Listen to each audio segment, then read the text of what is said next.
కోరుకొండ మండల ప్రజా పరిషత్ కార్యాలయంలో శుక్రవారం మండల అధికారులతో జరిగిన రివ్యూ మీటింగ్లో కీలక అంశాలపై అధికారులతో చర్చించిన రాజానగరం నియోజకవర్గం శాసనసభ్యులు బత్తుల బలరామకృష్ణ.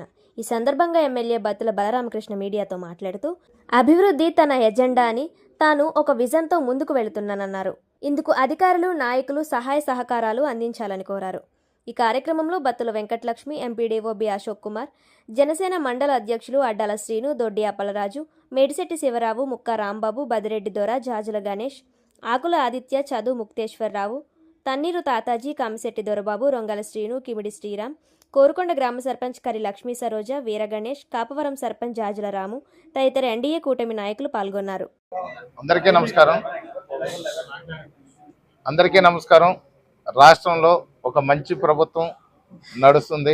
ప్రజలందరూ కూడా ఏ రోజుకి ఆ రోజు ఒక మంచి ప్రణాళికలతో విజన కలిగినటువంటి నాయకులు గౌరవ ముఖ్యమంత్రి శ్రీ నారా చంద్రబాబు నాయుడు గారు పేదవాడి కంటి తుడుపు తుడుస్తూ పేదవాడి ముఖాల్లో చిరునవ్వు ఉండడం కోసం నిరంతరం శ్రమిస్తున్నటువంటి ఉప ముఖ్యమంత్రి వర్యులు శ్రీ కొణిదెల పవన్ కళ్యాణ్ గారు, యువ నాయకులు ఒక టెక్నాలజీతో రాష్ట్రాన్ని ముందుకు తీసుకెళ్ళి అమెరికా లాంటి దేశంతో కూడా మనం పోటీ పడాలన్న ఒక మంచి ఉద్దేశంతో నిరంతరం శ్రమిస్తున్నటువంటి లోకేష్ బాబు గారు ముగ్గురు నేతృత్వంలో ఆంధ్రప్రదేశ్ రోజు రోజుకి అభివృద్ధిని, సంక్షేమాన్ని చక్కగా అమలు చేస్తూ ముందుకు వెళుతున్నాం.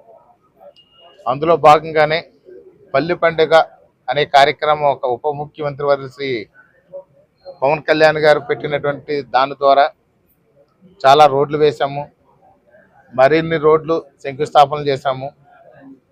ఒక 3-4 నెలల్లో ఈ రోడ్లన్నీ కూడా పూర్తయిపోతాయి. అదేవిధంగా ఈ కొత్త ప్రణాళికలతో ముందుకు వచ్చినప్పుడు డ్రైనేజీ వ్యవస్థ గత 5 ఏళ్లుగా కూడా రోడ్లు కానీ, డ్రైనేజీలు కానీ, వీధి లైట్లు కానీ, తాగునీరు మీద కానీ సరైనటువంటి దృష్టి పెట్టకపోవడం వల్ల వాళ్ళు సరైనటువంటి పద్ధతులు అభివృద్ధి చేయకపోవడం వల్ల తాగునీటి సమస్యలు చాలా ఎక్కువ ఉన్నాయి. అలాగే డ్రైనేజీ లేకపోవడం వల్ల ఈ మురికి నీరు బయటకు వెళ్లకుండా చాలా ఇబ్బందులు పడుతున్నారు. అదేవిధంగా సీసీ రోడ్లు లేకపోవడం వల్ల ఈ యొక్క ఊర్లో ప్రజలు కూడా తిరగడానికి కూడా చాలా ఇబ్బందిగా ఉంటుంది. డంపింగ్ యార్డు సరైనవి లేకపోవడం వల్ల ఈ డంపింగ్ యార్డ్స్ కూడా ఎక్కడ ఏర్పాటు చేయలేదు, దానివల్ల కూడా ఇబ్బంది పడుతున్నారు. అంతేకాకుండా శ్మశానాల డెవలప్మెంట్ అనేది కూడా జరగలేదు.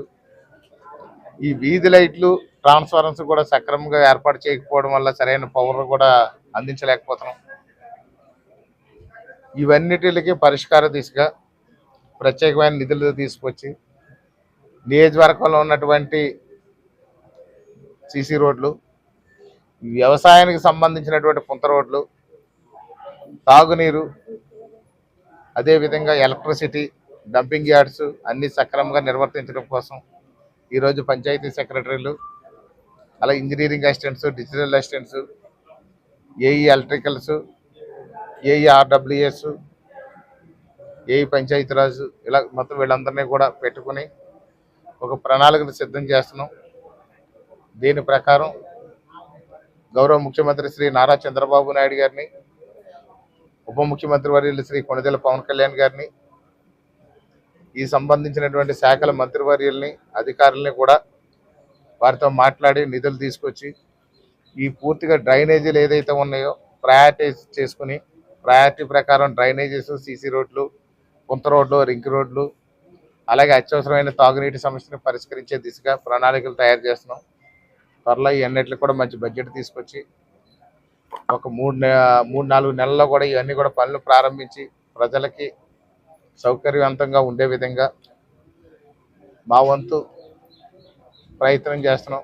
ఖచ్చితంగా మాత్రం రాబోయే రోజుల్లో రాజానగరం నియోజకవర్గం ఒక ఆదర్శవంతమైన నియోజకవర్గంగా మారుస్తామని చెప్పి